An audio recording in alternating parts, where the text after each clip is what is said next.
Hello and welcome to this week's Writerly Wednesday. Oh boy, this is a big one. I work with so many amazing writers, and maybe you are struggling with this particular issue too. And whilst I'm focusing today's answer to my lovely nonfiction writers, it really, all of the advice that I give on how to fix things is just as relevant for those writing fiction. Okay, so what am I talking about?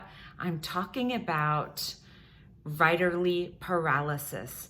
And what this looks like is every time you start writing, you begin to think, maybe I need to start it a different way. Maybe I need a different hook. I've found out new information, and the reason this is specifically for nonfiction writers is it's particularly troublesome if you've got research that you are looking at, because if you are actively researching, and even after you've done a ton of research, if you're anything like me, you continue to do your research.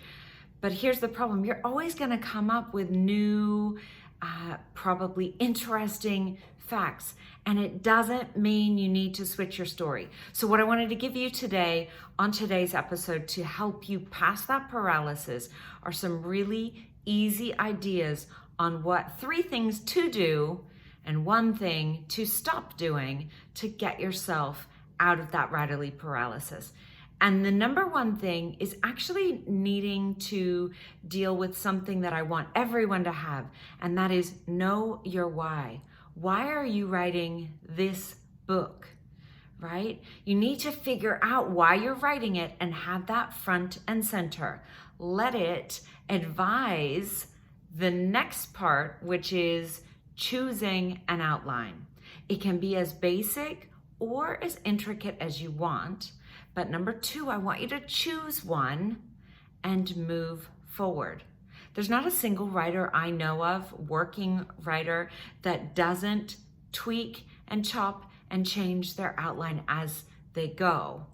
But it's best if you start with one and move as far forward with that one as you can. So you choose and you move forward. Next, I'm going to give you something that's a little bit different. I wouldn't mind diving into it a little bit more in another episode, but I would love for you to find out, if you don't already know, about tapping. It's also called EFT, or emotional freedom technique. But tapping is a real way to break this cyclical thinking and actually get you out of this habit of paralysis, this doubt of your ideas. And that's actually the last thing I wanted to talk about that I want you to stop doing, is stop second guessing yourself and stop researching structure. You only need as much structure as it takes to get you started and move you from start to finish. Okay? You don't need to get the perfect structure. In fact, it's my belief that you already, no matter how experienced or inexperienced you feel at writing, have a natural inclination to the structure that you want in your story. And guess what? If it's off, once you've finished your manuscript, you can tweak it. The truth is, you cannot edit words that aren't there. So if it's all stuck in your head and you're like, I have a vague idea of what I want to write, get it out, get it down, start with that outline and move forward. Okay, so what were my tips again? Number 1, know your why and use that as the starting point as to what and who and why you are writing this story. Number 2 is choose an outline and move forward. Even if you know 2 pages in that you're going to tweak it, that's okay. Keep moving forward. Take the pivot maybe and move forward, but just keep writing. The 3rd piece of advice is to look into EFT or tapping, and there's some great writerly scripts out there on the internet, so look that up. And the last bit of advice were things that I want you to stop doing. Stop second guessing yourself and stop looking for someone else's structure to save you. You can write your words and then you can edit them and you can make them better. That's what we all do when we're editing. So that's it for me on this Writerly Wednesday. I would love to hear from you.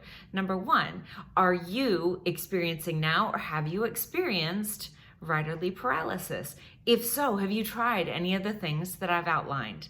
What has worked, what hasn't worked? And as always, if you've got a question for a future episode of Writerly Wednesday, please leave it in the comments. Send me a message, anjanette@storyaslife.com, or you can always DM me if we're already in touch on Facebook at Story as Life.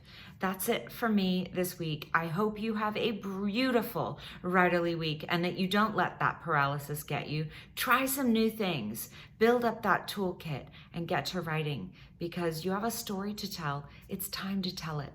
See you next time. Bye.